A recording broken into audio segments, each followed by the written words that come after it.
All right, all right. Good morning. This is the Cosmology Discussion Group meeting for January 25. My name is Harry Ricker, and we have a nasty storm going on here. Um, so hopefully the electricity will stay on for the next 2 hours. Okay, Roger Anderton is going to talk to us about I can't pronounce his first name, Parsara, whatever his name is, Parsarami Tewari, Tawari. What's his first name? I can't pronounce his first name, but Tewari, anyway, his last Tewari, name is Tawari. as far as I All know. right. All right. So I guess I've approved your request. Can you see the screen You're S good to go. slides? Slideshow. Let's see, slideshow. Oh, current Is that okay? Okay, before we get started, I want to remind everybody that we don't have anybody to present for the next Sunday meeting. So it would be nice if you could volunteer to give a presentation for next Sunday. I'd appreciate that. So go ahead, Roger. Yeah, I just messed up my side of the screen. Try to get back again. Uh, go a bit. No. Uh-oh. Right. I don't know what happened there. Okay, I slipped then. Okay. Can you All right, we're ready to go. We can you see see your that? see the presentation, Tewari's theory, Yeah, etc. I'm not sure what that means, but etc. Okay, I thank you for letting me do this talk, and welcome to Tewari's theory, etc. So if I try to, oh no, I haven't got the, oh, I can't see how, oh, I did it.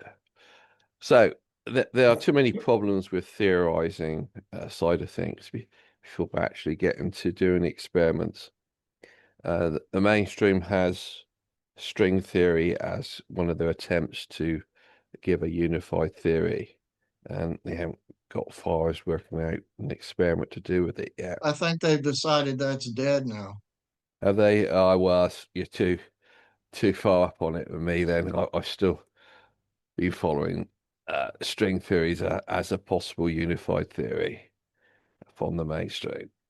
I don't know what else they've got other than that. And anyway, Should you Tewari's. explain what a unified theory is and what that means by unified theory?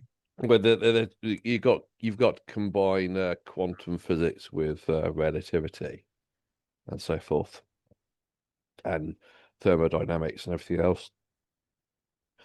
So Tewari's theory is a unified theory attempt, and so should be given the same allowance. But there are people who I think, on the experimental side, there's sort of supposed to be evidence. Um, However, those more knowledgeable about the theory would claim there is empirical evidence, but I don't want to go into that side of things. So just dealing with the theorizing. So, these are the sort of papers written by Tewari, and I think other people as well about his theory. It's this paper's called "Structural Relation Between the Vacuum Space and the Electron." It was published in Physics Essay. I don't think Physics Essay is too prestigious physics journal though, so I think most of the time the mainstream sort of ignore things like that. So this is a picture of Tewari, and um, I miss saying his first name because I wouldn't really get it right. So he comes up with devices like unlimited free energy device and things like that. So say all based upon his theorizing. And there's other people like that come out with these inventions. I think one I'm more familiar with is Thomas Bearden, and he's also got a free energy device, and I don't know if he's still with us. So this is sadly Tewari's passed away now. He passed away in 2017, and he's got him down as an author, inventor, and retired executive director uh, from a nuclear power corporation of India. So I think probably quite prestigious in his position of work and so forth, but then it's sort of like maverick outside interest on these things. But he's supposed to have a reactionless generator. It's presumably his free energy device. So, so Tewari's theory is a vortex theory. Brilliant. If you go back to the state of physics before Einstein, physicists were trying to form a unified theory of physics based on vortices. And if you look on Wikipedia, it points that out. If you call up the vortex theory, you get this for the vortex theory of the atom. It was a 19th century attempt by William Thomson, later known as Lord Kelvin, to explain why the atoms recently discovered by chemists came in only relative few varieties, but in very great numbers. So you're thinking of an atom as being like a vortex. And they were working on that until Einstein came along. And then suddenly it was disruption into physics. And it was sort of like they gave up on this unified theory attempt. And so if you think Einstein's wrong, obviously you then want to go back to, well, possibly reconsider then physics before Einstein. So they were attempting to work on a unified theory before Einstein came along and changed the direction of physics. But unfortunately, the vortex theory back then, before Einstein, did run into problems. And when it was abandoned, Einstein came along onto the scene, and it diverted physics in that direction. From my perspective, I think modern mainstream physics has been diverted into the wrong direction by Einstein, and I want to go back to physics pre-Einstein. So I like this sort of unified theory attempt, and Tewari's latched into it. Go back to physics before Einstein and try to form a unified theory based on this vortex theory. What So, were the problems? sorry.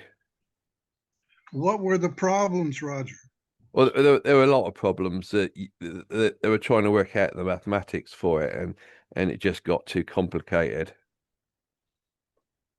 So you're trying to bring in Maxwell's electromagnetism and all that as sort of part of a vortex theory, and mathematically you just got too complicated.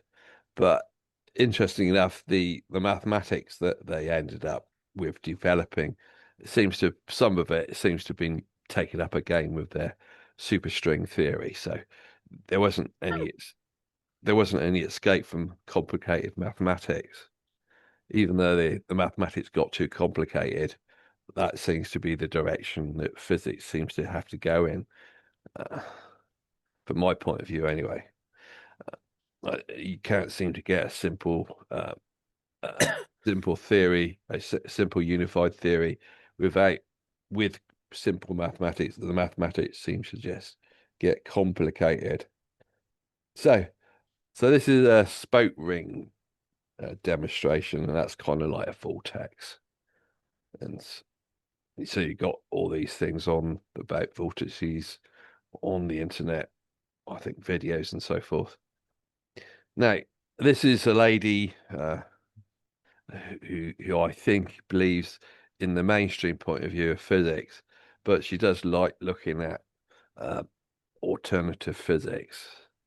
And one of the things she got, her name is Margaret Wertheim, and she's written books on it, Physics on the Fringe, and I think really that she just slags off us dissidents. She just finds it an amusing thing to look at Who's us. responsible for killing the NPA? She was. You say she was. Sorry, My understanding is she killed the NPA, yes. she killed it, did she? Yeah, yeah. It sounds like it. It was.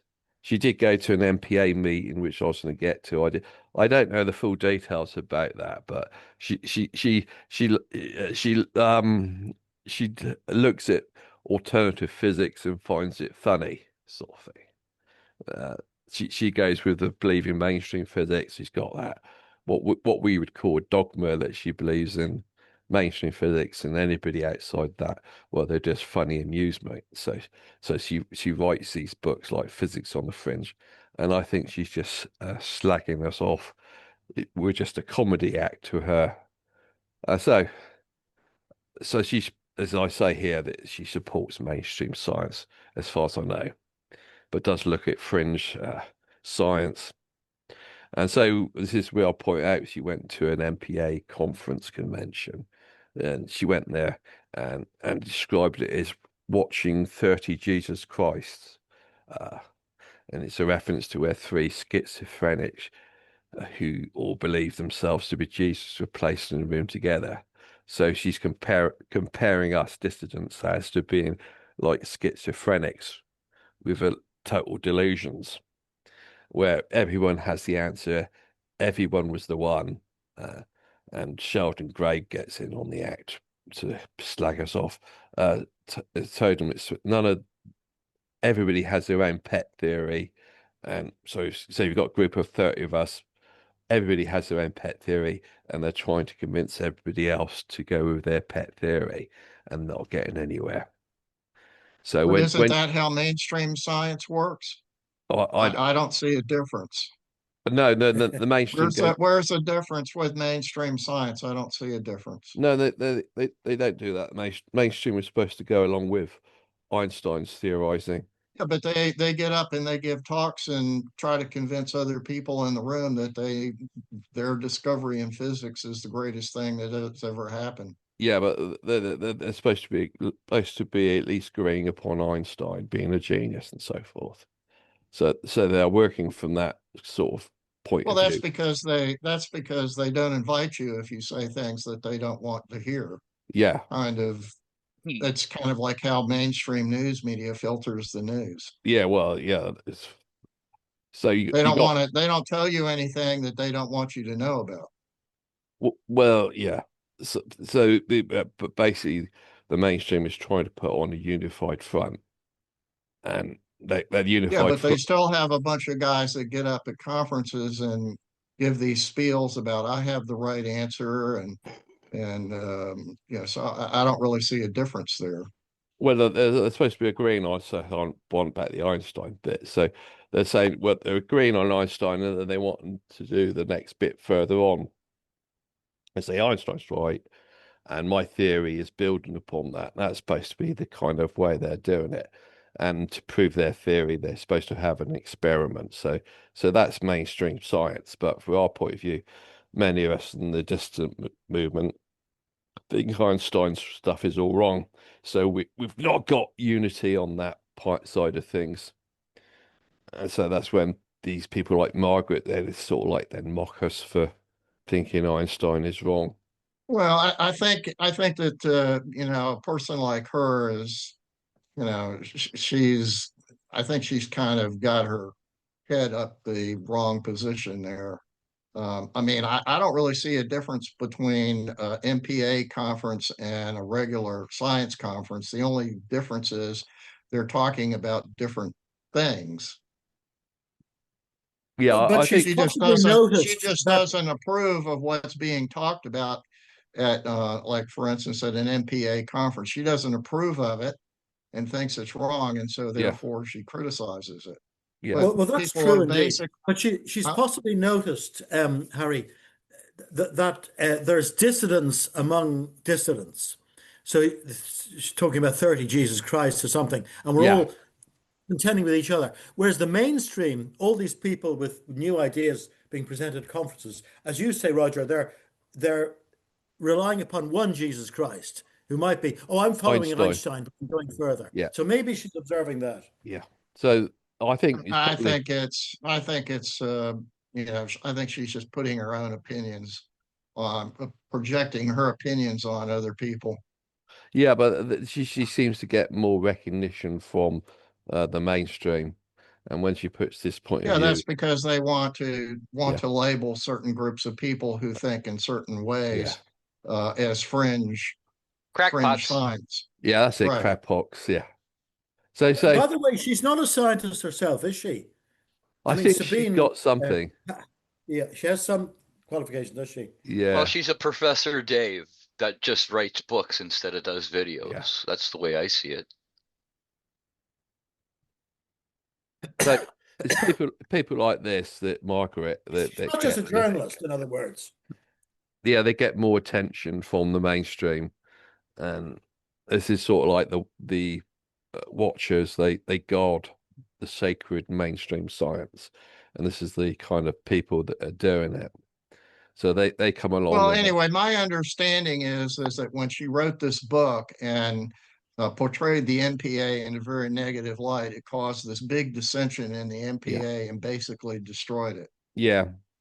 Well, that's So understandable. her objective was to destroy the NPA, and she succeeded in doing that. I don't think that's really her objective. I think she's just objective of mocking people who are not going by mainstream science. So they like to mock us that way. I mean, the other thing that's sprung up from seeming nowhere about the flat people who believe in the flat Earth, that seems to be mocking us as well, because if they want to reject all mainstream science and then just want to go back to believing in the flat Earth, that seems to be mocking us. Well, but still, Sort the of, basic bottom line was she set out to yeah, make the NPA look bad. And so we that are, was but an objective in her writing, in yeah, her theme of writing. That was an objective to make the NPA look bad.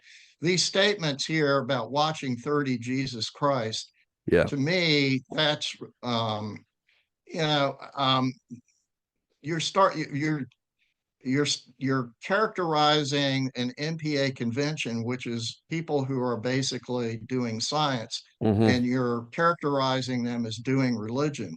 So right off the bat, you've essentially distorted what's the NPA is about by saying watching 30 Jesus Christ. That's you know, uh, yeah, obviously, if your audience is a science-oriented audience, they yeah, don't believe in religion right at the get-go. Mainstream science doesn't believe in religion.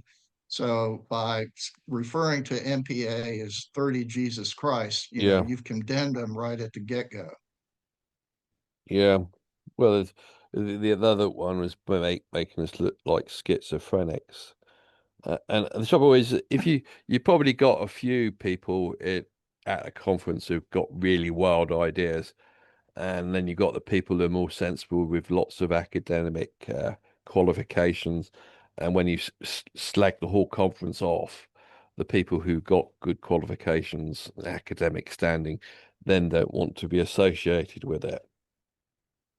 Well, I'm wondering if ridicule was her intention. Hmm. Why has she left the spawn of the NPA, namely the CNPS, severely alone? Is she no longer around, or why isn't she attacking us? Well, I think one attack is good She enough. already published her book and Yeah, got the money. yeah. So she's moved on Brilliant. to attacking other things. I see. Would be She's still around anyway. she's made her money by mocking us, basically. Yeah, so her book is already, Yeah, she's already done a book on that subject. Now she can do a book on something else. yeah, So I Um, think the only reason that I'm bringing this up and pointing this out is that this was a very, very unfortunate event for the dissident science yeah, community, which had consolidated around the NPA. The NPA had brought in a lot of dissident scientists together in an organization, which in and of itself was an accomplishment. And the CNPS hasn't come anywhere near to doing that. yeah. We've suffered, haven't we? We've whatever she did, we've not been able to recover from it.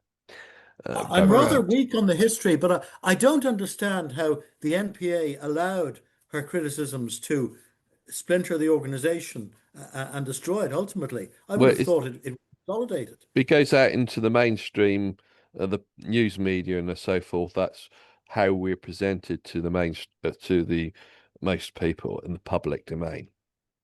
But there was an internal dispute, I understand. Yeah, And I don't know That's what why.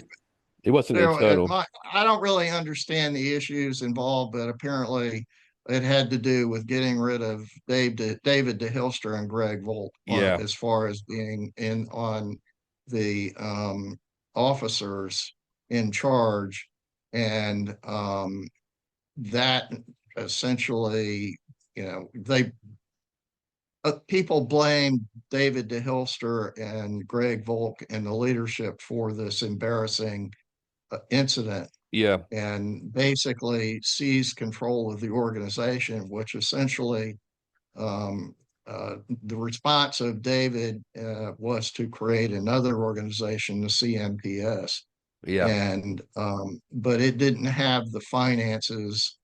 So the NPA, and this is anyway. yeah. I It's think all that bad. there were some.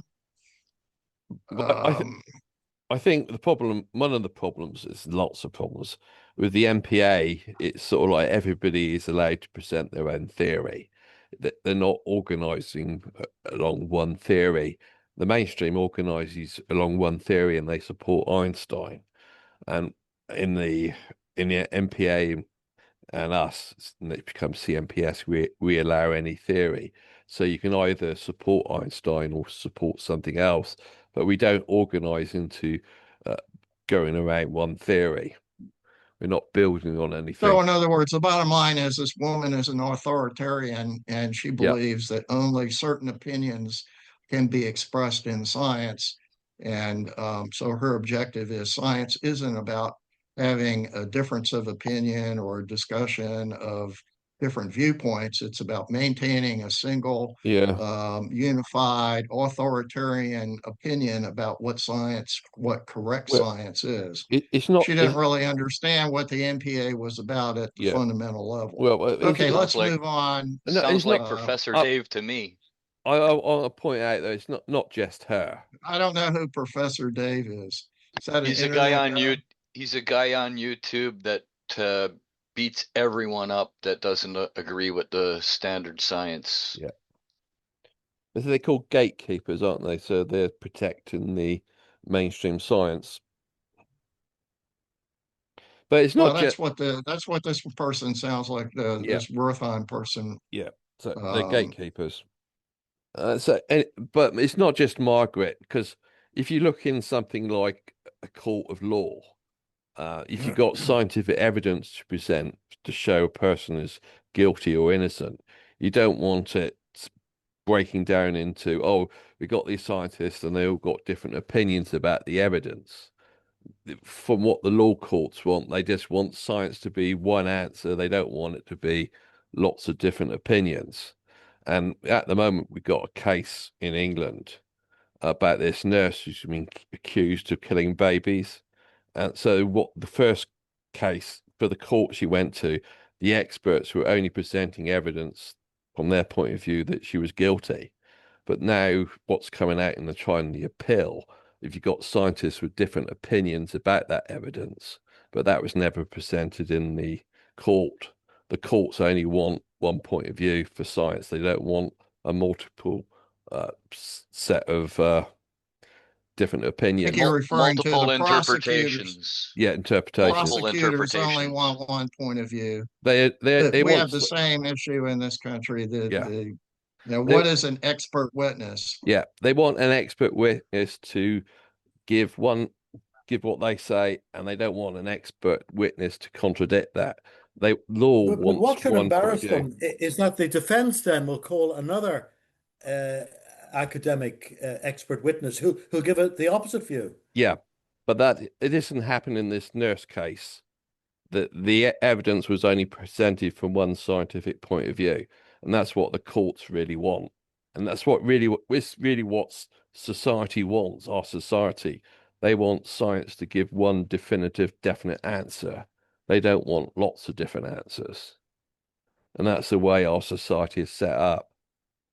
And so basically, Yeah, well, that's why we're talking about the science nowadays. The science yeah, is just a singular entity, and yeah, it's indisputable. The they, they science says that. they want science to give one answer and not lots of different vague answers. and that's Believe where in our the society is set. science, and the science is right. Yeah. So they don't want different. They don't want alternative science. Basically, society doesn't. They want to go with what's already given. Anyway, moving on. That's no different than the Catholic Church's response to the Martin Luther and the Yeah, Reformation. exactly. So this is well known historical. Yeah. Um, When you look into the Galileo case, that's the main criticism against Galileo. They didn't want him to teach a false physics, basically. They weren't open to another proposal. Their point of view is we don't want lies being taught. That's why they were blocking him.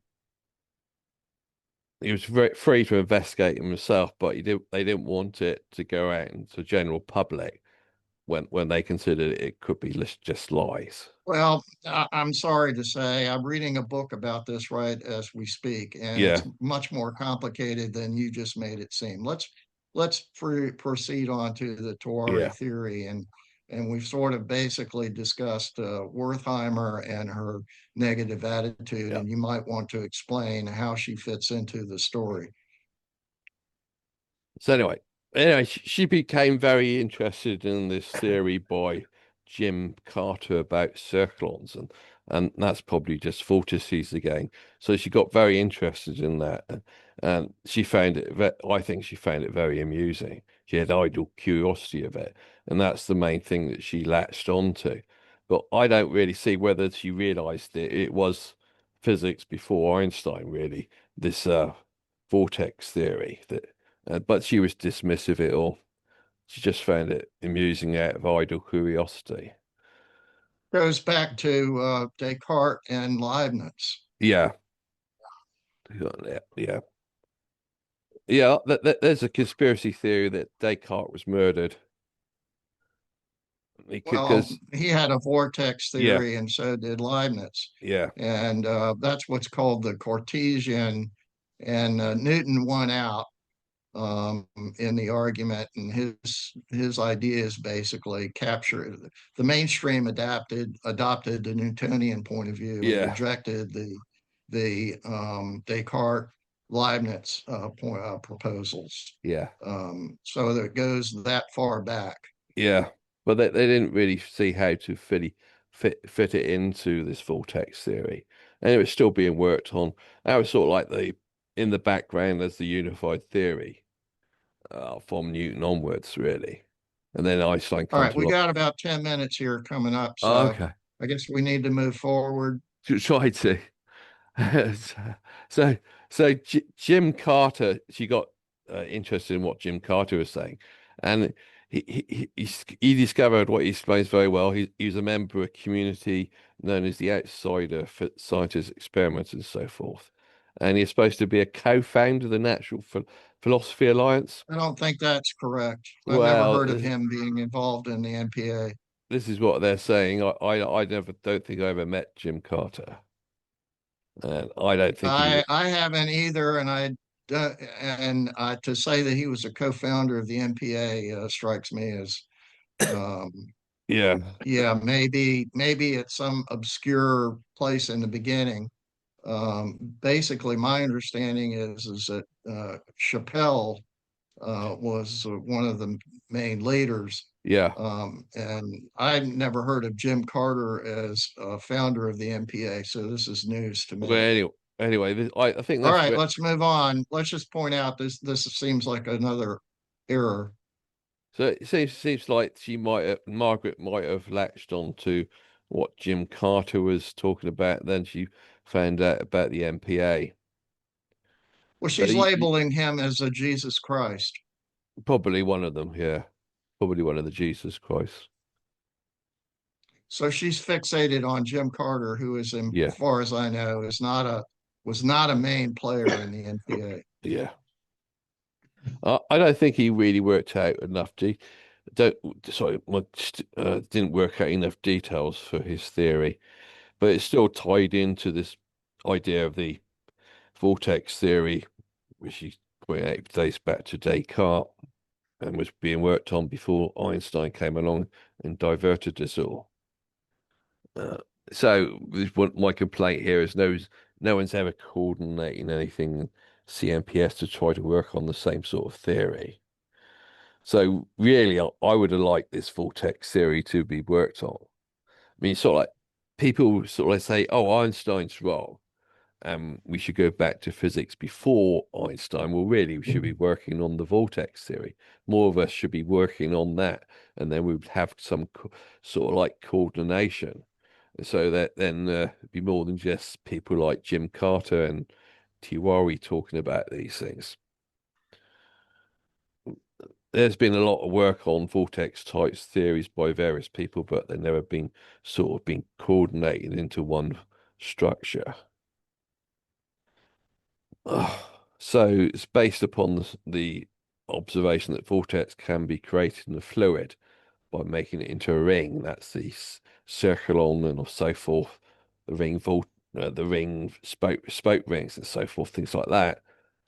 So the idea is to be sustained in a luminescent ether. So you bring it back the ether idea. So a vortex theory is kind of like vortex ether theory.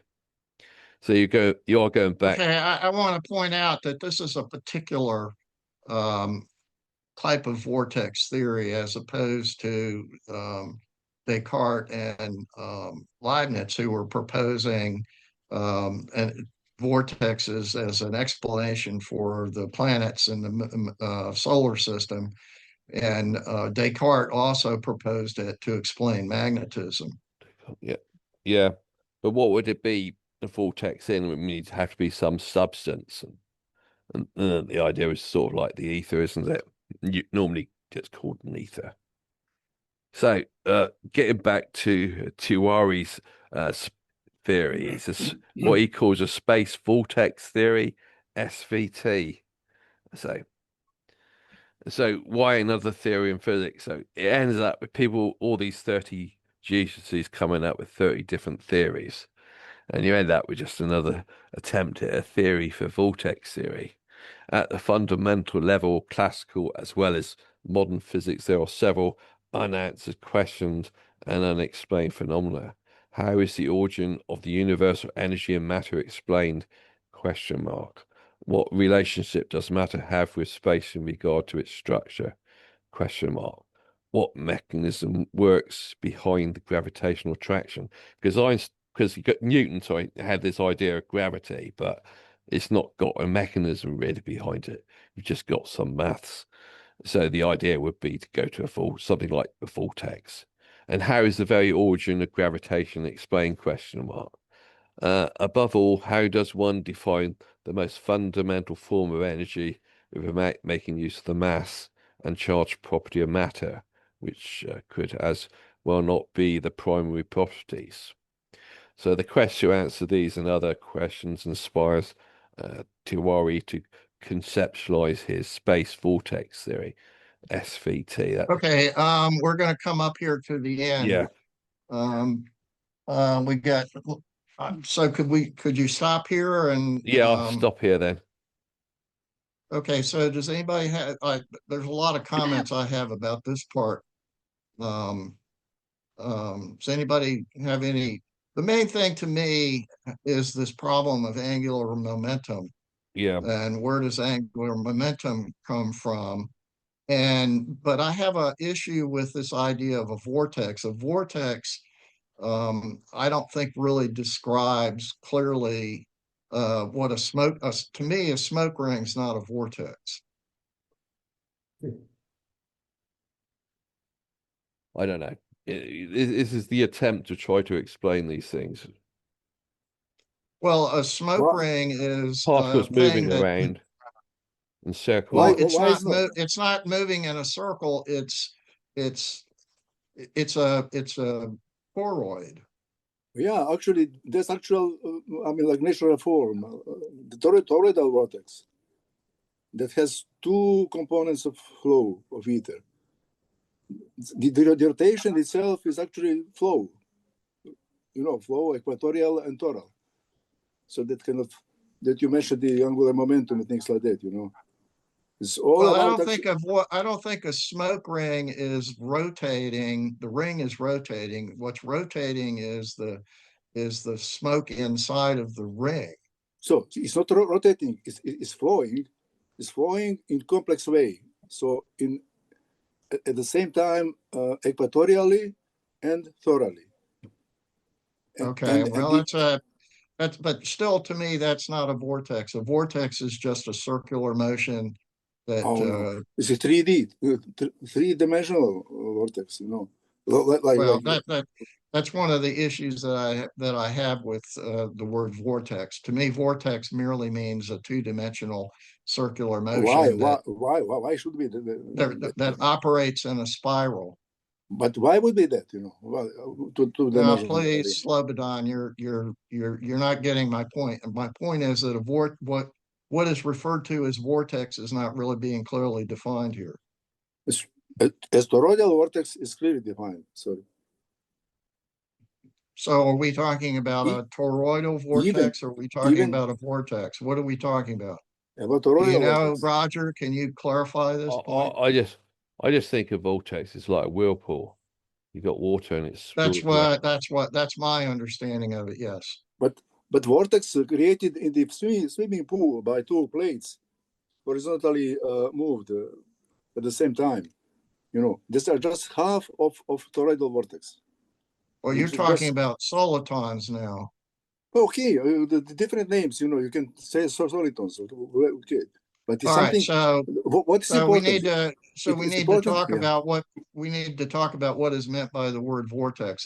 That's kind of my point. Just stay with the smoker's ring. Just enough. Or the rings that the dolphins made by themselves just by playing. Do you know that? Dolphins. So you're defining a vortex as a smoke ring or a soliton. Yeah, well, I mean, How come galaxies don't have a vortex shape? Well, they do. Spiral they do. galaxies do. And they do, and they have 3D actually. That matter is located in essentially like equatorial plane. You know, this is not an issue. But closer look, you will see all those flows around the Earth. Also, electric and magnetic fields. Those are the flows of ether. Well, the galaxies that I've seen illustrated all have more concentration of matter in the center. So they definitely don't have a vortex shape. The spiraling into the center. But in total, you know, if you be able to see all those flows of ether, you know, around, you would then spot the smoker's ring, toroidal ring, say. Okay, I mean. So what's the benefit of the vortex idea if galaxies actually have the most concentrated dense matter toward their center and not in this so-called spinning donut? Well, that's a good question. I think that's the point I'm trying to ask. I mean, What is meant by the word vortex? That's really my essentially the ether inflows galaxies as well, and out of that ether, the stars are created, and those stars get out, like being born.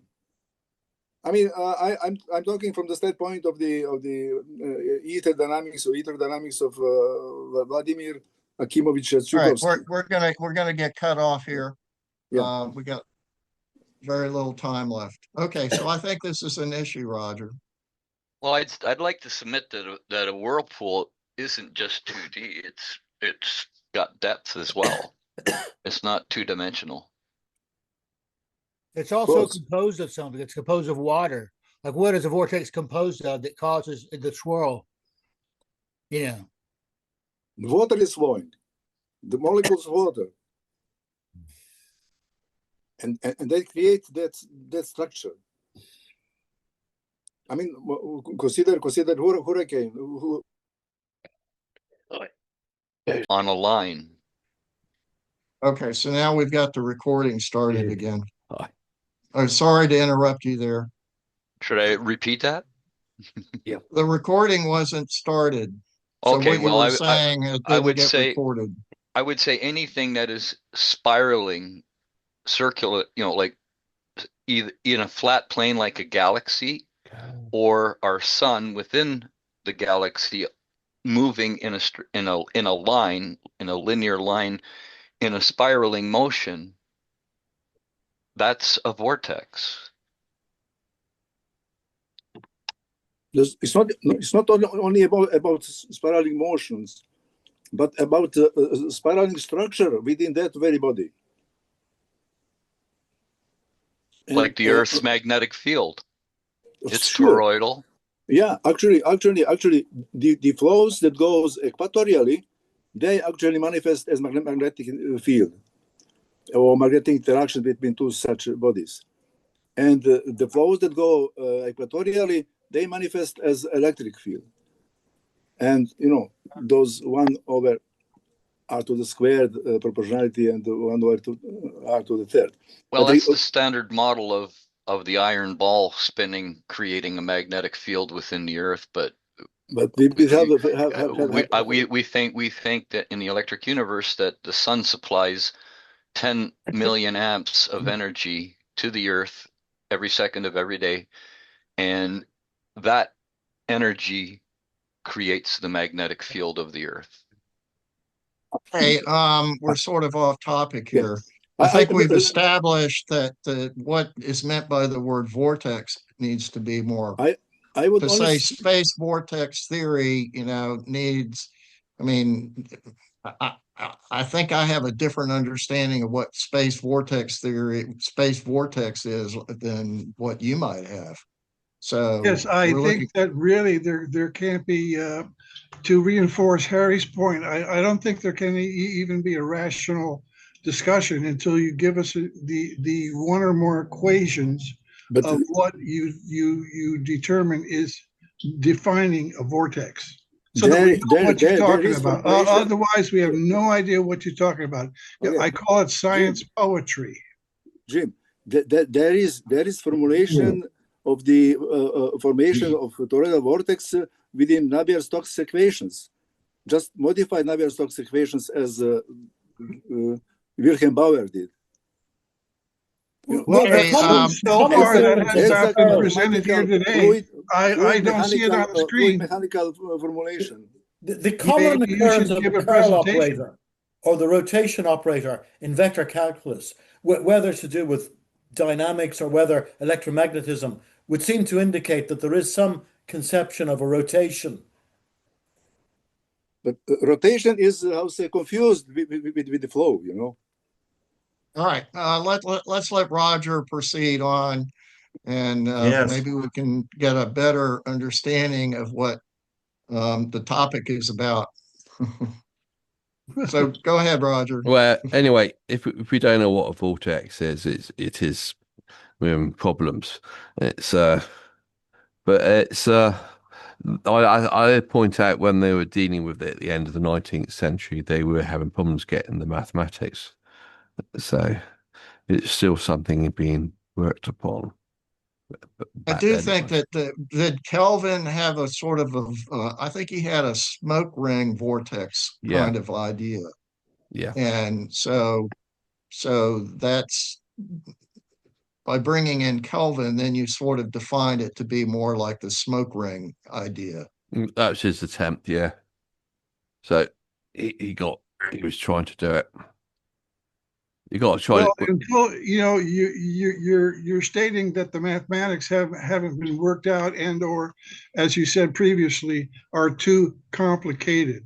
Well, until you have the math, nobody here knows what you're talking about and why on earth someone would look at a vortex of whirlpool water draining down a drain. And think that the universe is made up of things draining down drains is completely weird. I mean, why would you think that? You could look at a tree and say the universe is made of trees. There's only half of the toroidal vortex. What you see on the bathtube, it's just half. Can you Okay, let's let Roger continue on. What the math is. Let's let Roger continue on, then we can discuss this further. If you like. You can still talk about whirlpools even if you haven't got No, any guys, topic. let's continue. Roger, continue because I'm tired already of all these talks. I tried already. Okay. You can still talk about whirlpools even if you haven't got the maths for it. So beginning in the mid 1970s, Tewari framed a hypothesis on the generation of the cosmic matter for the medium of space, and I would say that to be ether. So it's a unified theory that now explains the interrelationship between space and matter, the origin of mass, inertia, electric charge, fundamental field, and fundamental particle, gravity, light, and the basic state of cosmic energy. The main aspects of the space vortex theory relate to the unexplained phenomena in physics and include the creation of the electron and gravitational, electrostatic, and electromagnetic energy fields, the discovery of a fundamental state of cosmic energy, the fundamental article of matter, and the creation and stability of universal matter. So it's all just words, and you should have equations for all of that. But as I said, it's getting complicated. And so Tewari has presumably got maths for all that, but I'm only dealing with general descriptive. And the next problem with when you've got the math is to what experiments you sort of then proposed for that. Next. If I if I can go back.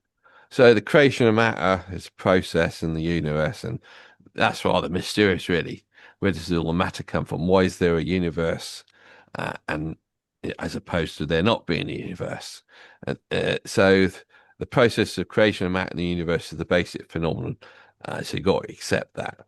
That converts space motion of large cosmic space vortices into submicroscopic space vortices. So you've got layers of vortices on top of vortices, created as fundamental particles structured with the highest speed of space circulation.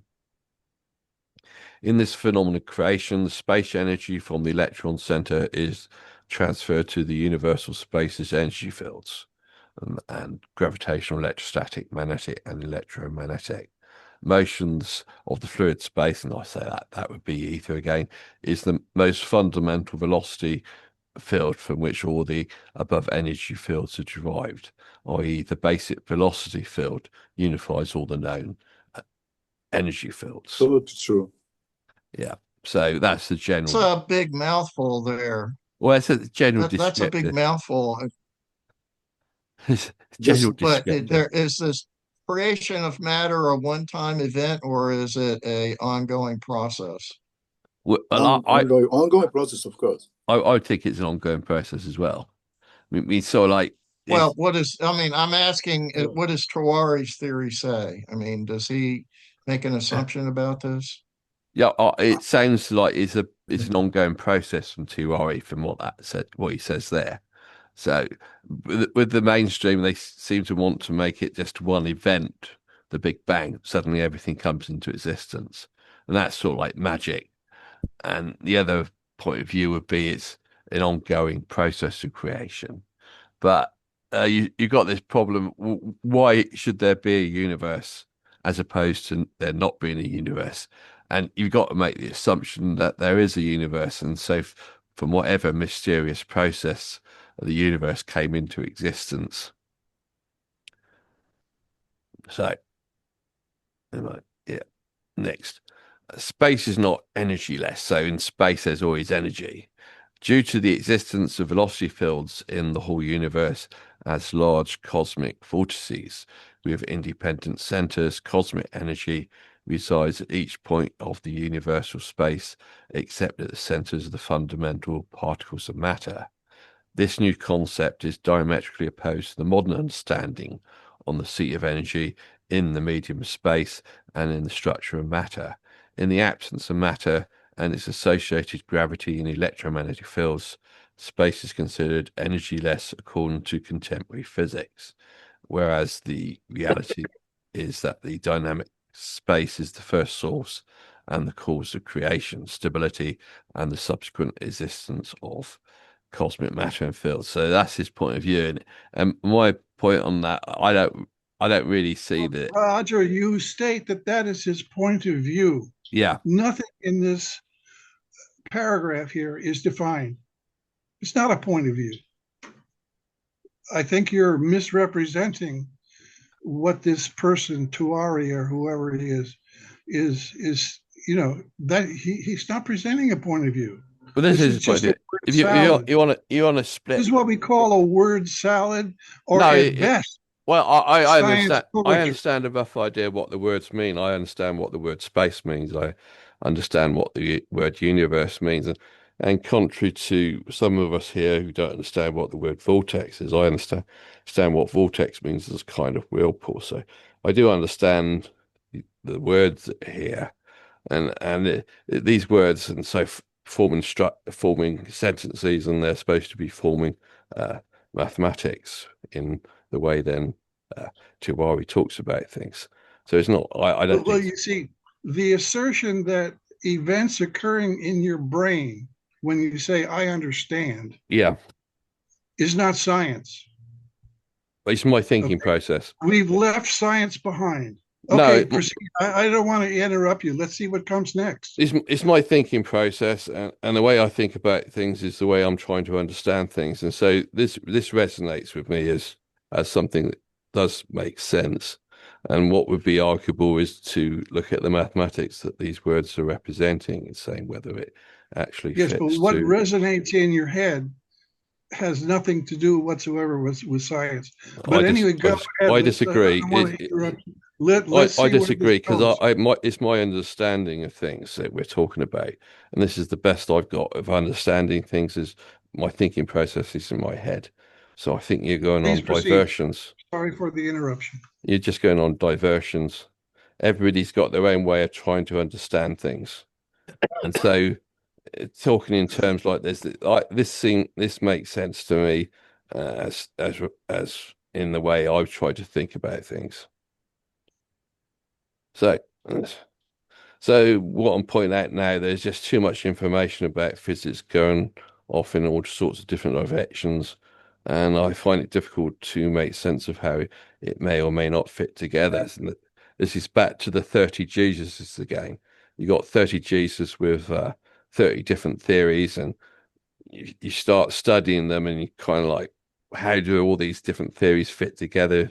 If they do fit together, they all seem to be wanting to go off in different directions. And that's not just in the distant physics community, but also in the mainstream when they try different ideas, when they go off in their different directions, like string theory was the main one. And they also go off in directions like supergravity and twistor theory, etc., etc. So they all go off in different directions. So, and that's what people do. Human intelligences, HI, they go off in different directions. And so, how do you collect that information and try to fit it together? And so that then I sort of like rely on artificial intelligence to try to give a rough guide to help me. My favorite, ChatGPT, it seems to be a good one to deal with this issue. So I should have presented now my talk on unified field theory, the one I got from ChatGPT. What ChatGPT, I've been in a long conversation with it, and it's pointed out mistakes in mainstream physics, and mainstream physics can't get a unified theory. So I told ChatGPT to correct the mistakes it pointed out to me, and then asked it what theory did you come up with, and it said it came up with a unified theory, and it combined a corrected version of quantum physics with a corrected version of Einstein's relativity, and that theory didn't have a name, so I put my name on it because ChatGPT just keeps saying it's your theory, keeps telling me it's my theory, this is your theory. ChatGPT did the work, it came up with this theory, and it's not got a name for it. It refers to it as my theory, so I called it my theory, AUT, Anderton Unified Theory. And I then asked AUT about these various different theories out there, and comparing it with my AUT theory. And Tewari's theory is quite a good fit to my AUT theory. And as I pointed out here, artificial intelligence doesn't really think, it imitates thinking. So it's managed to collect all these different ideas from what different people are doing, and it's connected ones that are along similar lines. My AUT is along similar lines to Tewari's theory.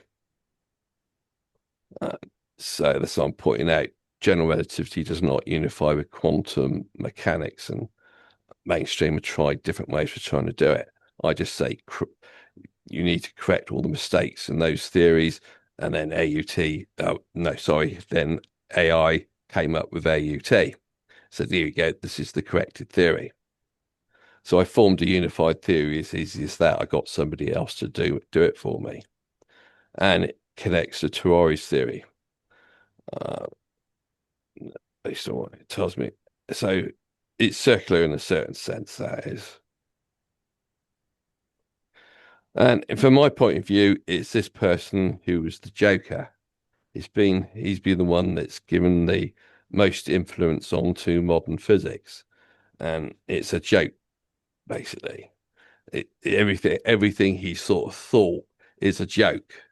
He sort of, when I've asked, point out the mistakes in relativity, it's all coming from Einstein, and it's all coming from people who've been following the way that Einstein thinks about it. He's had a really big influence on physics and his way of thinking about it. And his thinking in 1905 seems to be dismissive of the idea of the ether, and that's really totally messed everything up. You need to bring back the ether. So I gave a comparison table between my theory and Tewari theory. Well, got ChatGPT to do it. And so first before you do this, I'm kind of confused about what your point is.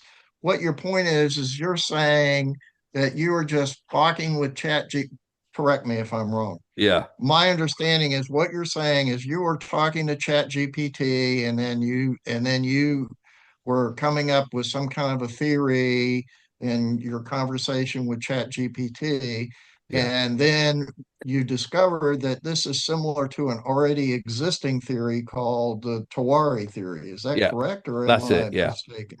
Yeah, that's right. Okay. So this is the 30 GCSEs with 30 different theories. And so you've got all these different theories out there. How are they supposed to be connected together? There's some theories are along similar lines.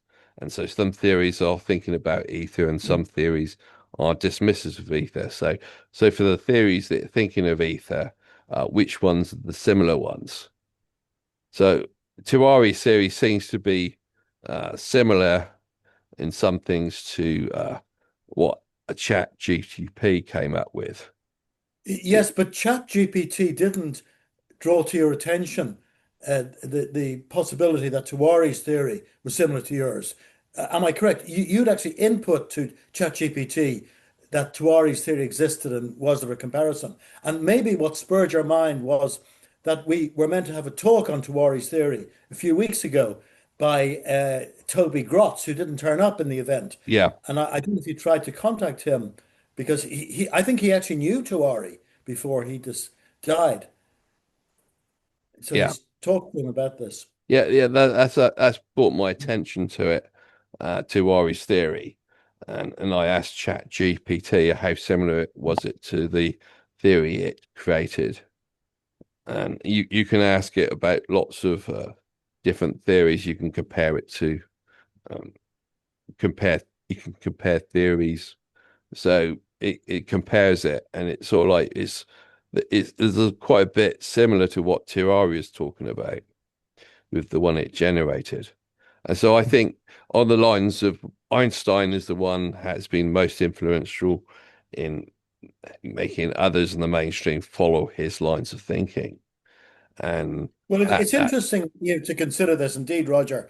But we had the discussion some weeks ago about leading questions, and it could be perhaps it suggested that you might have put a slightly leading question to it to get it thinking in terms of looking at a comparison between Tewari's theories and your own? Well, Just an observation. I don't see what you mean by leading question there. I just asked it to compare the theory it created, AUT, with Tewari's theory. That's all I asked it. How's that a leading question? Well, I didn't see your wording. I mean, if it were as innocent as that, perhaps it wasn't. But my own experience, as we've said before, with ChatGPT, limited use, admittedly, is that it's a very facilitating AI um, system, maybe more so than some of its competitors. And you can actually get it. I mean, I could go into big criticism and say that you've really led it to agree that there are problems with Einstein's theories and the metaphysics are taking over from the physics and so on. So maybe the whole process of engaging with ChatGPT indicates that it is possible that by merely suggesting things, you are actually leading it in a particular direction. That's really, I I don't suppose, see my that. I don't see that. If you've got two people and you're talking to each other, you can end up disagreeing and walking away, or you can end up agreeing. Is that leading questions if you start agreeing with each other?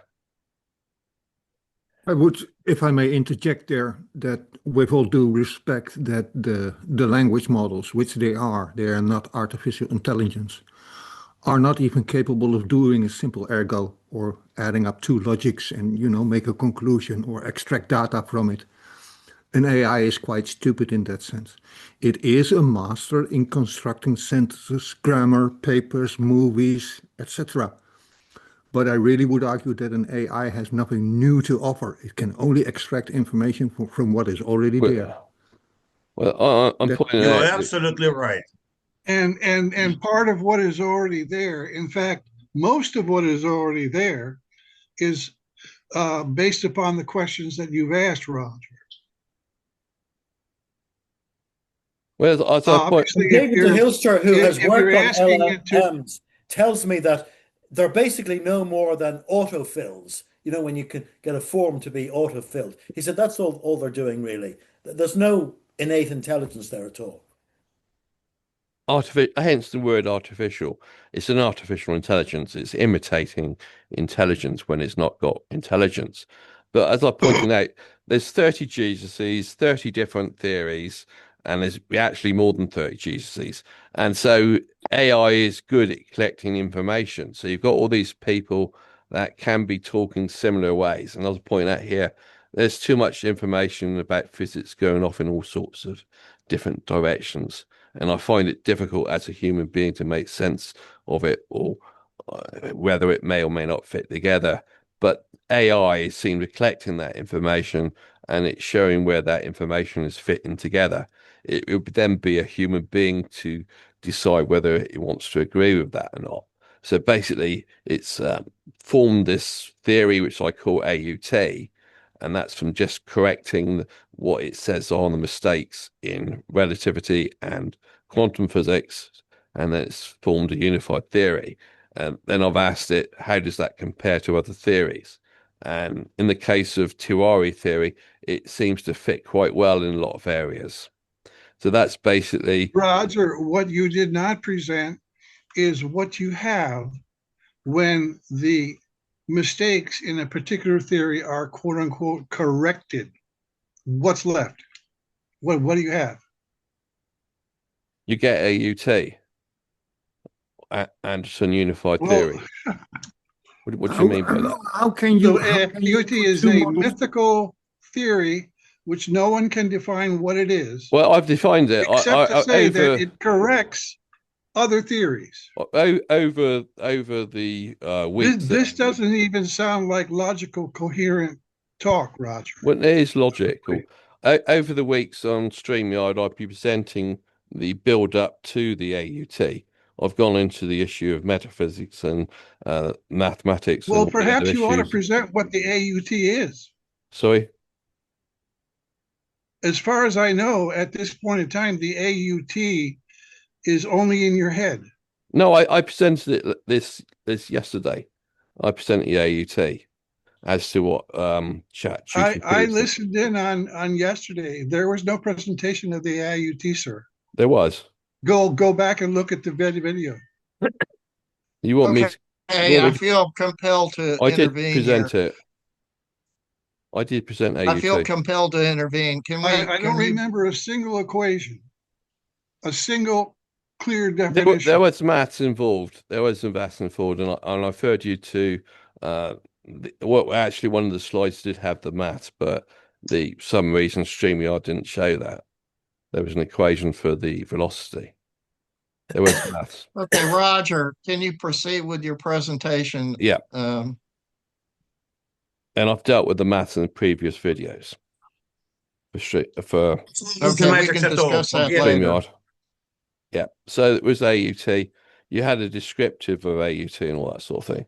So, ChatGPT is good at collecting all these different theories together and seeing what they got in common. But this person, most of the work has been built by the mainstream upon the ideas of what Einstein was talking about. And so it's a question of going back to what physics was before Einstein. As I pointed out earlier, it was the vortex theory. So it's trying to work again on the vortex theory before this joker turned up. So getting on to the comparison table between Tewari's theory and the one made by ChatGPT.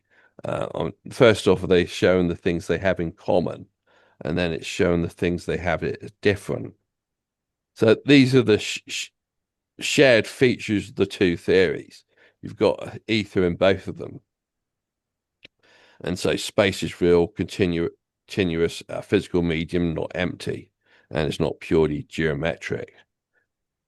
And it's a rejection of the way Einstein's relativity wants to talk about things.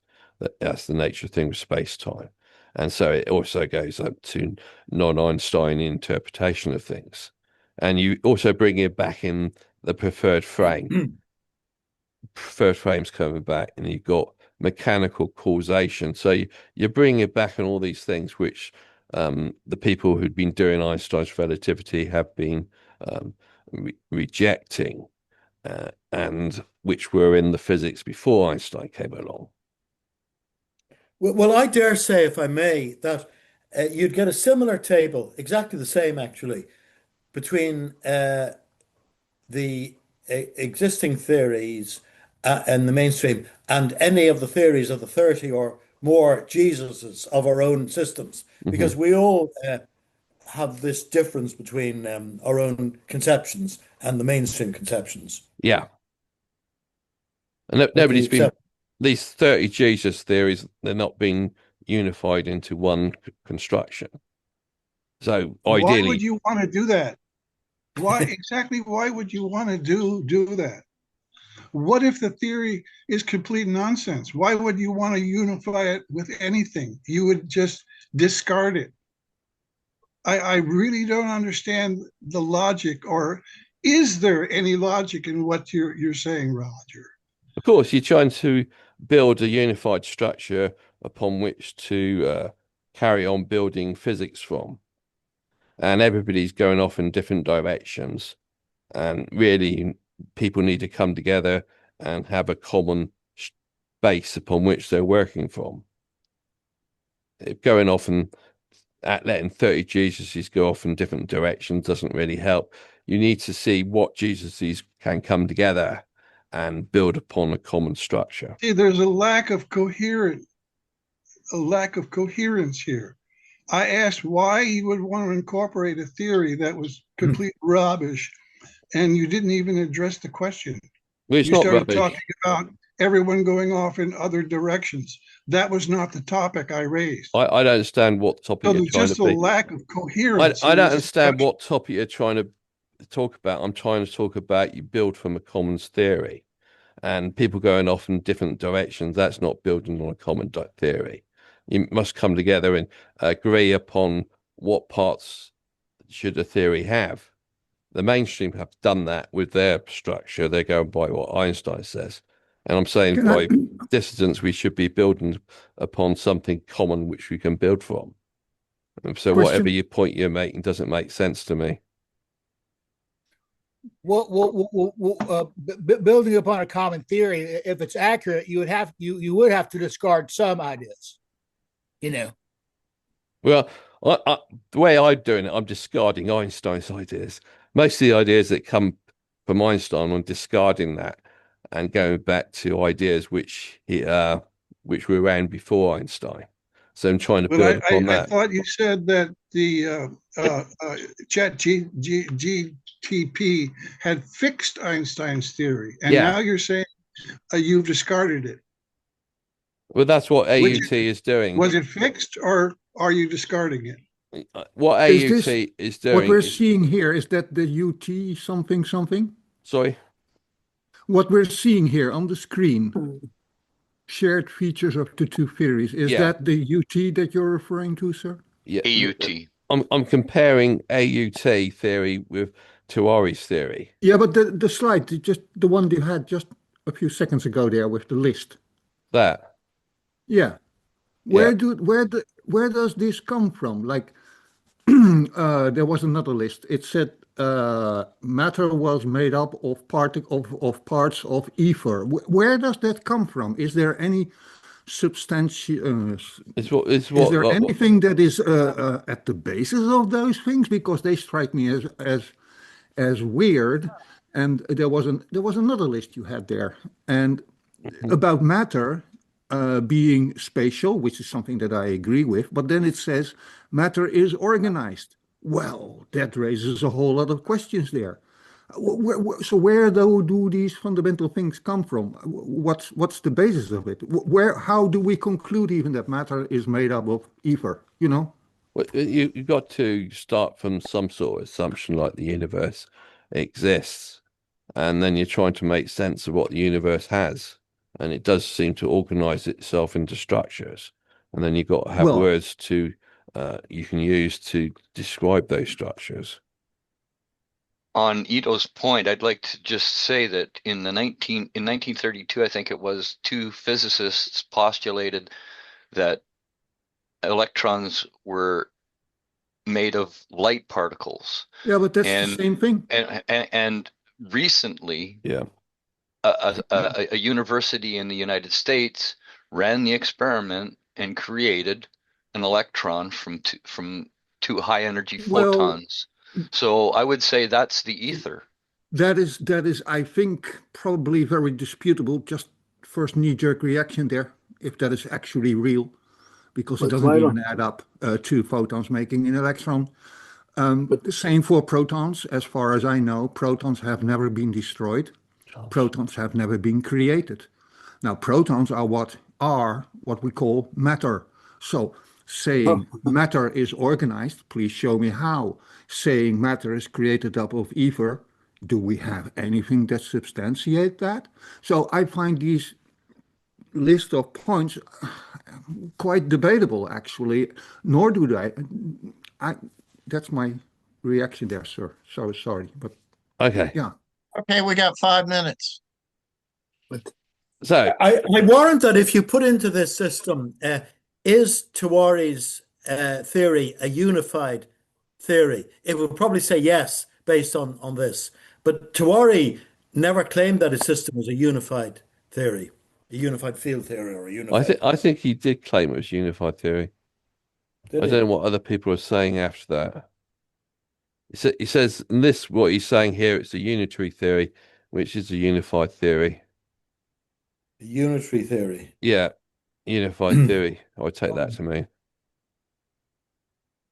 What is a unified theory? That just you unify the fields or something else? Well, you've got Forces? relativity, you've got quantum physics, you've got thermodynamics, you've got everything else. How do you unify all these different things into one theory? And so that's where Unified You theory don't. was You something I don't. think that was introduced just before Einstein died, because it said this genius has taught us so much about how the world works, the universe works at a macroscopic level. And then the other things, and he had a part to play in the microscopic level as well. But they seem, they're at odds with each other. So now he's working on a unified field theory. And Yeah. if he has enough, he will develop it. But unfortunately, he died in 1955 while he was working on this unified field theory. Yeah. That's what the textbooks say. So Yeah. I think that's where the term basically comes from. Was he trying to unite quantum mechanics with general relativity, though? Because I thought he didn't believe in quantum mechanics. His version of quantum mechanics. He Okay. didn't believe in the one that they were using, the mainstream was using. He wanted to do something different. So what he had be was he honest- got microscopic physics and macroscopic physics, and he was trying to unify those things. And he was also trying to unify gravity with electromagnetism. But So do we I have don't to? Do use we have to unified. unify? Do I we don't have to use the term unify the? unified because I don't accept either of these theories. So I don't need to unify them. But I've no problem with universal, as in universal gravitation, a Newtonian or classical Yeah. system. Well, how Unitary, does the word used gravity there. how does gravity connect to electromagnetism? I mean, you think about things which just used in terms of mass, and then they're interacting as per what Newton talks about. But then when you bring in electric charge, how is that electric charge supposed to then connect with mass?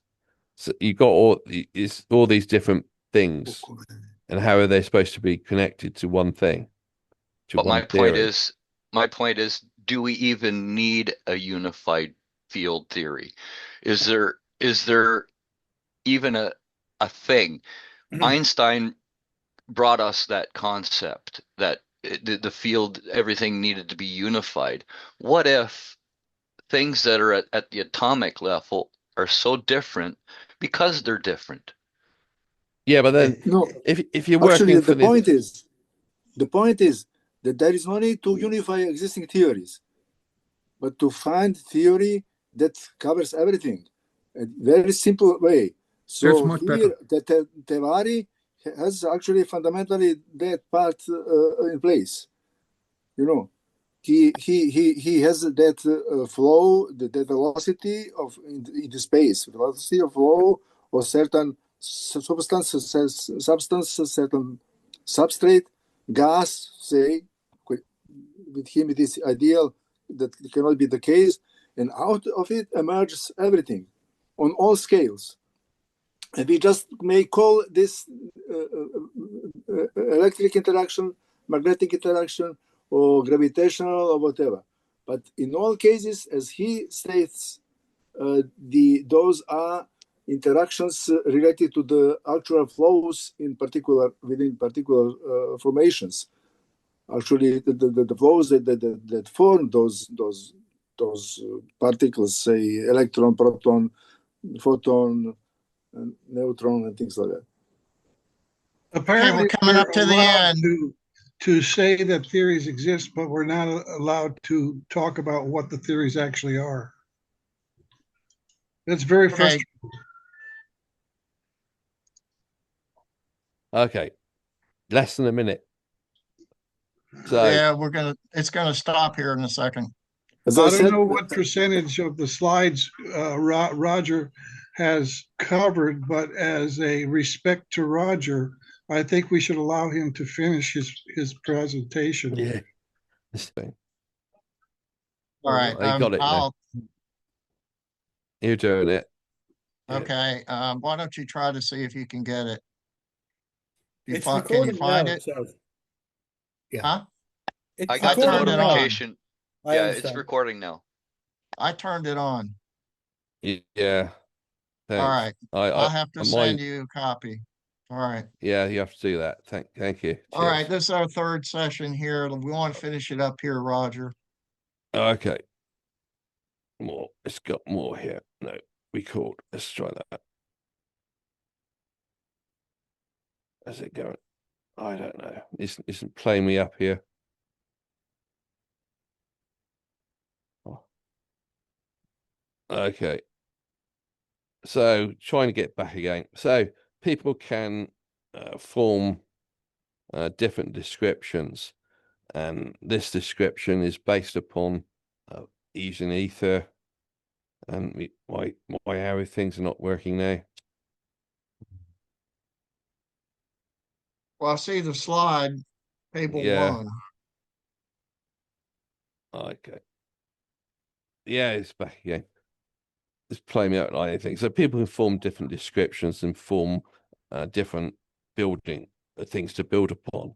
But this sort of thing before Einstein was built upon ether, which the people after him seems to have thrown away, and also built upon this idea of the vortex, which Harry pointed out goes back to Descartes. So they're trying to form a unified theory based upon this description, and you actually do form a lot of mathematics, even though the mathematics gets complicated. So another features of what it is you've got extended matter, you've got matter ether unity, and you've got real length effects, and you've got medium dependent light, so light's in a medium with the ether, and you've taken an anti-abstraction stance. So it's a rejection of purely formal or axiomatic physics without mechanism. So you're bringing back a mechanism again. Einstein didn't seem to have mechanisms. He's got the mathematics without explaining why that sort of thing happens.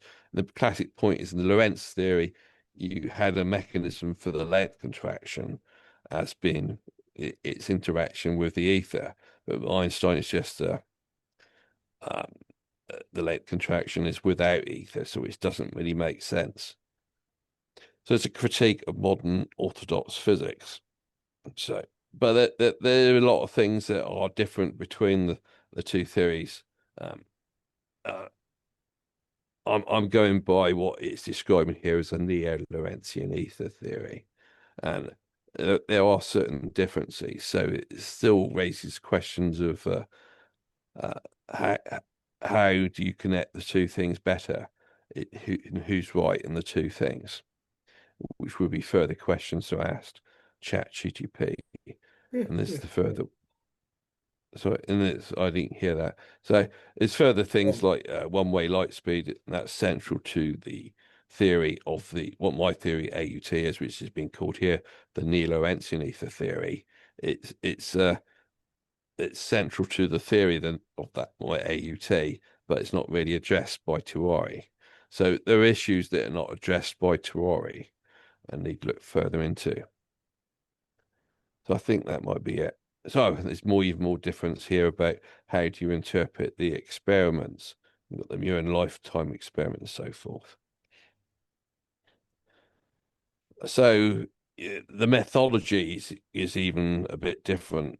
AUT seems to be working from the top down, and Tewari seems to be working from the bottom up. So it's a strategy. The way it's being done is different. So the things that they have in common is that the two theories share a realistic ether ontology nature of things. So they all have that big common thing between them, but diverge sharply in strategy. And in my sense, strategy doesn't mean too much because a person can sort of like look at things from one direction and another person look from another direction. And if they come together in a form of common ontology, then that's quite good. And so one constructs modern physics without its space-time metaphysics. And that's what one of the things that Einstein did. He brought a great deal of metaphysics in. And the metaphysics he was bringing in was different to the existing metaphysics. And so that's totally messed things up in physics. So it's about going back to how we talk about things before Einstein turned up. Then it goes on to say, while the other attempts to replace modern physics with vortex mechanics. So the vortex mechanics is where you've got a lot of problems from trying to sort out the mathematics from the 19th century perspective. And I don't know how far Tewari got in that direction with the mathematics. Okay, finished. Thank you. Question. Go ahead. If I can get this. Can I ask a question? Yeah. Go ahead. Yeah, okay, Well, finished now. Comment first. Wait a minute. Let me thank Roger. Roger, thank you for this presentation. I would make a comment here in that rather than attributing statements to ChatGPT, I think you should state them as your statement. That would be better so people don't get confused. Anyway, that's my suggestion. I do say when I do say when I don't agree with what it's saying. But you're relying sort on of, ChatGPT as a tool, so I think that you ought to, yeah. if you agree with ChatGPT, I don't really care what ChatGPT says that's wrong. I only care about what you say. And frankly, I don't care about ChatGPT, period, because it's a machine. If you have something to say it and put your name next to it. That's my comment. Okay. If I can make a Well, comment too, then. Well, this is sort of like prejudice. This is AI physics now. Before we used to have humans doing physics. That's human-based physics. And in my view, we should be now be moving on to doing AI physics. Well, So you're going to get a AI, lot of resistance on that, as I just resisted against it. And I just I know, pointed out that I resist it and I object to yeah. it. And I think you're going to find that everybody else here objects to it too. Well, people do resist progress. There's been a lot of Okay. Stop resistance in history of being, people. stop promoting your thing. Ido, go ahead. Well, let's just say I have two comments now. One, I do really think you have to be careful with what you do with AI. So I adhere to what Harry just pointed out there. I think it's a wise thing to at least listen to. The second comment is putting two models together, like quantum mechanics and relativity, is like having two airplanes that can't fly. But if I put them together, I'm pretty sure I have the right design, it will fly. Yeah. So I think that's a nonsense, non-starter as well. But I do have a more serious question for you, sir. And that is, you started out with pointing out that the most fundamental building block, at least that's how I think it was meant to be, is the vortex or the vortice. If that is correct, then can you point out to me why there is such a need or a necessity, or why is it even postulated if that's the case? Why does there need to be an energetic component, if you will, right? In the vortice, you would imagine immediately something rotating. Why is that there, right? Why must there be a movement? Can you explain that one to me? Well, everything's got to move. It's observation, things are moving. So if you Why? got a vortex, then it would have to move, wouldn't it? No, I would disagree. I'm looking at my tabletop, which is made of atoms. It's molecules, Yeah. atoms, it's stuff. They're really not moving, sir. They are moving because you're moving. The Earth's moving, so your table is moving. What you're talking about, it's not moving with respect to you, but it is moving with respect to certain frames of reference. Why is there a movement for a particle, inherent movement for the particle, Well, not there is- an external there is movement like movement I'm relative to rotating different around the things. sun, or the tabletop is falling down, or something like that? Mhm. The atoms are not moving in relation to each other. They are Everything is moving. still here, so that's an external thing. The particles themselves, why would they move? That is my question. Well, they are Inherent moving. movement. They Particles are vibrate. moving. You mean in a vortex? Because there's No, anything, subatomic vibration, activity movement, of the rotation. Why? That's my question. Everything is Why moving. is there such a need, or why is that component even there? In my mind, the most fundamental particle, in principle, is static, no movement. Does not mean it cannot move and all those things, right? There's movement, sure. But why would the particle itself have a rotation, for example? Why? So, may I step in here again? I mean, although I'm repeating what I already said, the rotation is actually the flow that creates the toroidal vortex, and the mechanism of it can be modeled by Navier-Stokes equations. Of course, you have to have the fluid that is friction, that is compressible, and can also deal with the work with the lump vector as not identically equal to 0. And then in free space, there's actual dynamics as a kind of swimming, like squid is swimming. The ether gets into the vortex and gets out of the vortex. And actually, there's kind of interaction of that structure. But and there's no evidence for anything like that. And the particle, like electron, photon, proton, they are actually moving for that reason. Why? But on Why the other are they hand, there is moving? Nobody's interaction telling me between them. why. Those flows, not rotations, those flows, equatorial and toral, respectively, as electric and magnetic effects or fields or interactions. They, based on that, actually, those particles get to certain relationship between each other, can go around each other, can create multi-body system, whatever, moving more or less, or quasi-stationary be, for example, as atoms are in the molecule. I heard and only also everything like that happens, takes place on all scales. Same mechanism, same procedures, everything can be modeled in the same way, and this actually on all scales of how to say reality, and we actually don't have the most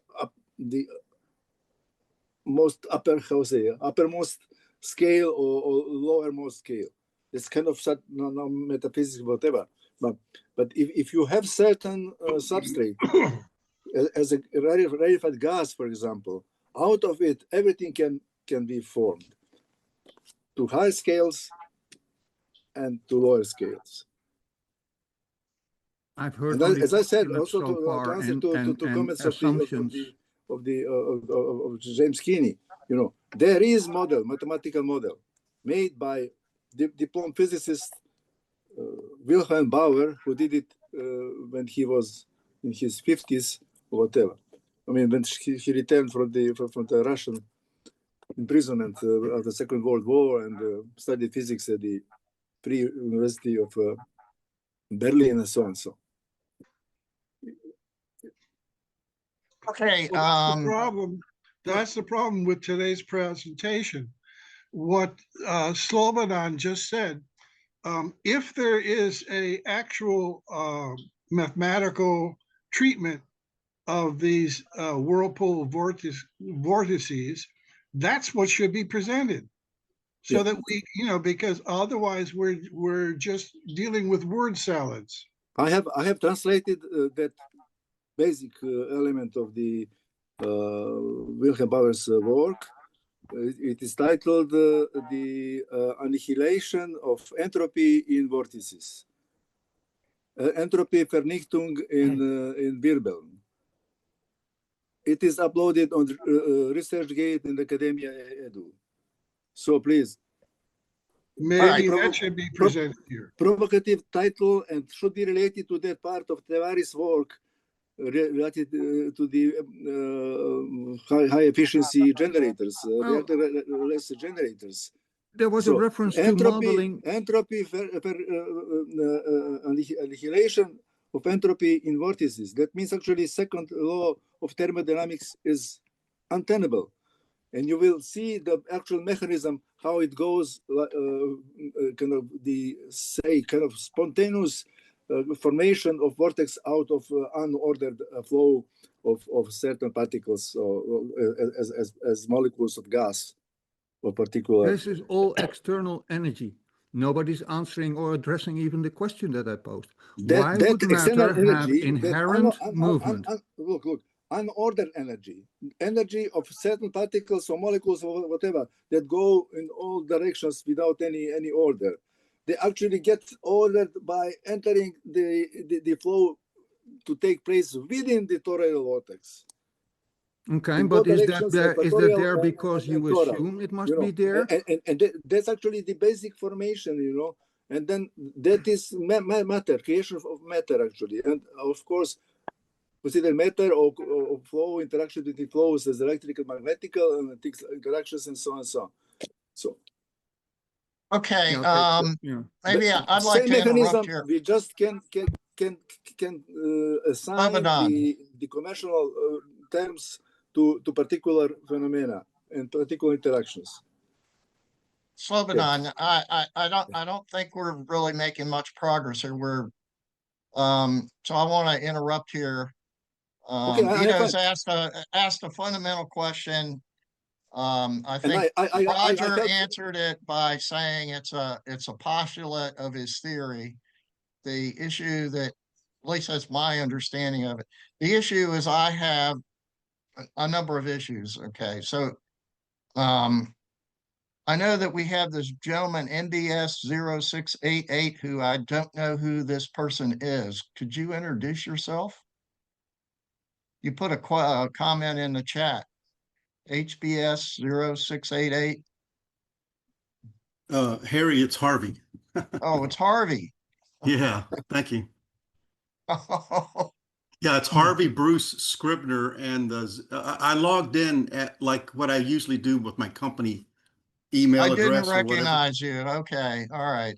I was Yeah, wondering. I, All right. I think I can try to answer some of the question that was asked, but I didn't want. I'm here as a guest, so go ahead. All right. Well, okay. Thank you for showing up, Harvey. Okay. So we have a lot of confusion going on here. One is, I thought Roger was going to talk about Tewari's theory, but he's really talking about his theory comparing to Tewari's theory. Is that correct, Roger? Yeah, well, yes, but it starts off with Tewari. I have explained the description, what his theory is, and say how it connects to existing And things so like your that. point is, as I understand it now, your point is when you brought in Wertheimer, that kind of confused me. Your point is that Wertheimer's complaint is that there are all these different dissidents are Jesus Christ, so there's all these Jesus Christs. And so your idea is you're going to present a theory and you're asking us to basically uh, support your theory that you're not really calling your theory. You're sort of saying it's Chat GPT's theory, but it's kind of your theory, which kind of confuses me. So, Well, ChatGPT keeps calling it your theory to me. well, So put your name on it, it's not. Roger. Put your I name did. on it. Put your name on it. Don't say Chat GPT said this. Say I, Roger Anderton, say this. No, Okay, that it's way you eliminate the. ChatGPT is saying it on my behalf. Well, don't say that. Just say this is my theory, and don't even mention Chat GPT because then everybody will go, "No, artificial intelligence, we hate that." Blah blah blah. I think you just AI, might want, I think AI you just might physics. want to cite the source. You know, like you typically ask, well, what's the source? I mean, I think if he agrees, he might still want to cite the source and say, well, this is what ChatGPT said, and I happen to agree. I mean, if he disagrees, he'll say that as well. I'm saying he should take agree or it. disagree at all. ChatGPT will Jerry, make I'm apologies saying if he you should point out take it mistakes. for his own. Yeah. If Roger is going to present it, he is going to own it. It's Roger's theory. He owns it. Take ownership. That's my point. Please define the notion theory. What do you mean with theory? Well, that's Jim's argument. He says it's a mathematical formulation. Roger thinks of it differently. His opinion. I'm asking Roger, not him. No, I agree with him absolutely. He's absolutely right from my point of view. theory. Please, what does it mean, theory, in your words? Machine theory, your theory, I don't care. But I do care about the word theory. What do you mean? You have a description, and then you're trying to work out the maths Description is for not that description. theory. Description Sorry? is not theory. Sorry. What? It's metaphysics in your words. No, I didn't no. hear even one word today about physics, because physics without equation, it's metaphysics. No, it isn't. We are in religion session right now, or what? But we have You different believe opinions in about what believe in physics that? is. No, What is you, this point? with We with, are with trying Einstein, with to- Einstein, you've got principles. One sec, let me continue. I'm tired No. already. We are trying to compare two theories, and we don't understand even one of them. Your theory, vortex theory, I have no idea what you're talking about. And you compare without any logic one unexplained theory with another one, and I don't know what kind of theories you have. Guys, where we are today, what kind of talks we have right now? Religions, that's it. Okay. It's Yeah, religion. I agree And with belief. what You are exaggerating. I agree with what Vlad is saying. Yeah, you are absolutely we right. don't even have a definition of what ether is. Yes, it consists of what? Theory. What does it mean? I don't think James, anyone you knows was what absolutely ETA is. right. I had my Sure. patience for 2 sessions. Sorry, I'm overloaded of all this religion talk. I want to continue with James' idea, simple like this. What is the equations? What is the comparison? Not between two logics or whatever, between theory and experiment. At least one, show me one number. You calculate it, you have an experiment. Simple like this. Physics is experimental Well, physics. How many times I I did told you I about did it? present an experiment yesterday, which is supposed to back up with the description You being, you know, didn't calculate even one parameter at all. You didn't. I was yesterday with you. I tried to find some logic between your theory and experimental result. No, well, there is no I did any present comparison. I did present did present an experiment, a proposed experiment for how to test it. You know, you don't know even this one. It's experiment done long time ago, man, 20 years ago. How many times I cried about fast radio bursts? Do you know what does it mean? Well, I don't understand Roger, what you just said. many times I told about this very What important, you know, experimental result obtained by radio telescope in Australia 20 years ago. Fast happened to radio that one? bursts. What happened with that radio telescope? You don't know still. Okay. Let me Sorry, tell what? you, fast radio burst, what does it mean? You have source of radio waves, billion of years, light years away. Where? Yeah. It's coming to this radio telescope and it has different components, radio frequencies, radio wavelengths. And all these components come into the same radio telescope in a different time. There is a dispersion of radio waves, speed of light, one way. There is a source, some explosion in a universe, and then you have a response, and you can see different components coming different time. There is a dispersion. What they done, these guys, oh my goodness, it was very important result. They calculated even concentration of intergalactic plasma based on simple plasma physics. And they calculated the concentration of this plasma physics. And what is important, when I saw my calculations 2013 and compared to their results with very good accuracy, that there is a correlation between these two numbers. This is a physics. I calculated this concentration of intergalactic plasma, and they proved, they confirmed existence of intergalactic plasma by dispersion of radio waves. Dispersion of radio waves, talking about immediately. What does it mean, light of speed, speed of light? What we talking about? Even our GPS, it's a radio waves. There is no light at all. It's a bullshit. We're talking about light speed. How many times I cried, don't even name special relativity, because there is no special relativity. There is no special light speed. Constant, not constant. And you propose to measure whatever done already 20 years ago. Please take a look and No, No, it wasn't before done. you but you know, will do something. Vladimir, when talking about speed of light, understood is actually the speed of light in, say, vacuum and so on. Whether velocity There is depends no on, speed of you know, light. here Forget you it, guys. are How many times I tried to tell you about? you are Would you involving say, would you say light is dispersion. instantaneous? Or Dispersion, does it travel at dispersion is all? actually Lights, there are radio waves, there are electromagnetic waves. Guys, tell me, what does it mean light for you? Well, this You is a can see. cosmological Thank you so much. argument. It's not worth pursuing too much. Vladimir has a different definition. He prefers to use the term electromagnetic radiation transmission. It's not mine. It is Maxwell. It's Maxwell. I use speed of I'm light. referring to him. It's not mine. Forget about this, light. Guys. May I ask about some very important aspect that has been mentioned at the beginning, and also Ian mentioned it by saying that Toby Gotze said something about that. That energy generator. We are not talking about energy generator. Thank you so much. We are talking that about should physics be today. most Sorry, important. let me continue. Let me continue. because Today was a you very you good you question, guys. you have By the way, you have very good enough question. oil and Hold everything. on, hold on, hold on. Come on, have a respect, please. We have a very good question today. I'm so happy about this question. Do we really need to combine quantum physics with classical physics? It's a very good question. Why we need it? And We what don't is need. important? How many times I told you guys that quantum physics it's a single object.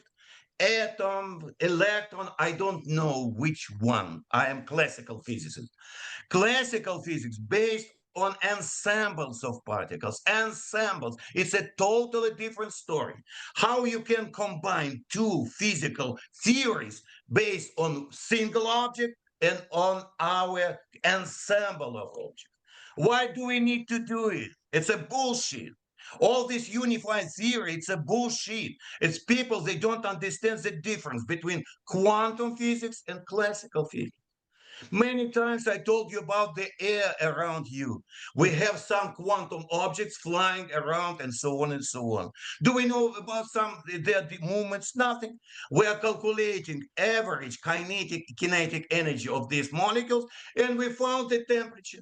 Temperature is a classical physical phenomenon, physical definition. And speed, kinetic energy of each particle, it's kinetic energy of the particle. What's the correlation between them? No correlation at all. Because you have average energy of this kinetic energy of all these particles. Average. Each molecule doesn't know anything about this temperature, average temperature. He's moving like a ball in a billiard, and that's it. And the same story, the temperature doesn't know about their movement, and each particle moving in air know nothing about the temperature. How we can combine these two simple issue? How many times I cried already this example? Right. You have your air, you have this problem, and you're trying to combine each particle around you with the temperature that is a characteristic of the ensemble Okay, of the whole Vladimir. medium around you. And All right, even we got a 10-minute warning here, so we need to finish up. even that is not Finish it. correct. But I was patient for 120 minutes. You know, man, it's enough. I know, It's I know, enough, I guys. know. I don't want to talk about religion. I want to talk about physics. There was no physics today at all. No one definition. What does it mean, ether? What does it mean this? What does it mean, vortex? What is how we can talk about something we have no definitions of what you are talking about? No. Please give me All right, good point. definitions of all these notions. Sorry for Well, my I emotions think I as started usual. off this discussion by asking about what is a vortex. Yeah, Real if you quick. give definitions, then you could be pinned down, whether the definition is a useful one or not. I guess the approach we've seen today is to avoid giving any definition. So therefore, it can never be pinned down, and it's all just science poetry. No, it isn't. You're just misrepresenting things again. As for what Vladimir is saying about, I did present an experiment, proposed experiment to test it. And when he says he's going by classical physics, this vortex theory was an attempt by classical physics to deal with things. And so when I'm talking about going back to before Einstein, I'm talking about trying to form a unified theory based from what classical physics was trying to do. So he just goes off in a complete tangent. So the As for only experiments, experiment they that you can end have up. is one that hasn't been done yet. Sorry? What about all the experimental physicists all over the world producing results on a daily basis? None of those results pertain to your theory at all? Well, I asked ChatGPT to make sure it conformed to those experiments, so it conforms to that, and then it proposes a new experiment that can be done. Because physics is supposed to be a building process, you do experiments, and you're testing ideas. And one of the problems is you can interpret experiments from different theories.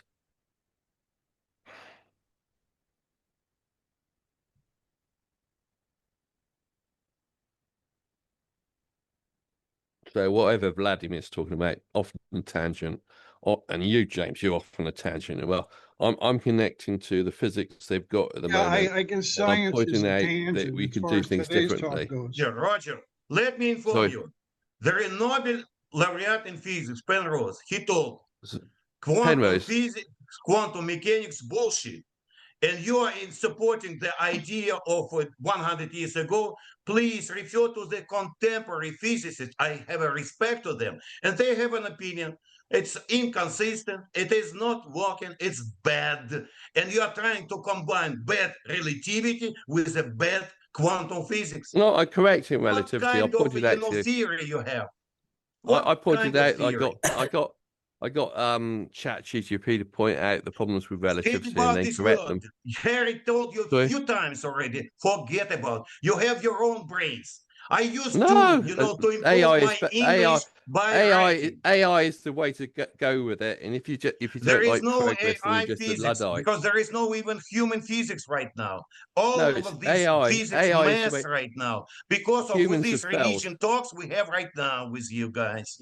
Humans have failed. The future is robots. And that's the way. I really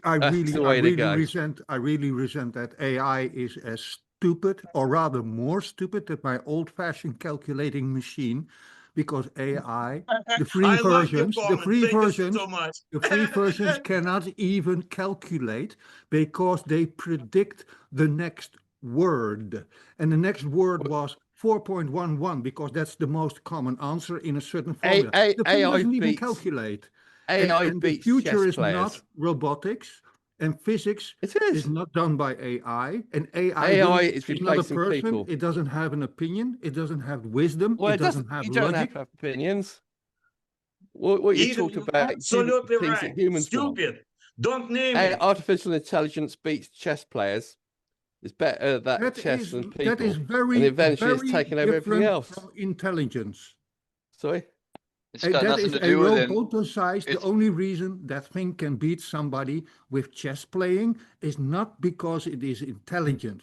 It is only because it can calculate all possible routes. Yeah. That is Bingo. all. Which is better. Yeah, I was just going to say that. Human intelligence is overrated. Human intelligence is overrated. Okay, so with we human have intelligence, we end up wars. I don't think you're other. going to get very far convincing people, Roger, with saying Well, human intelligence is obsolete. I really don't it's going to be that. obsolete. I don't really see it's that not obsolete just yet, but as a it will compelling be. argument.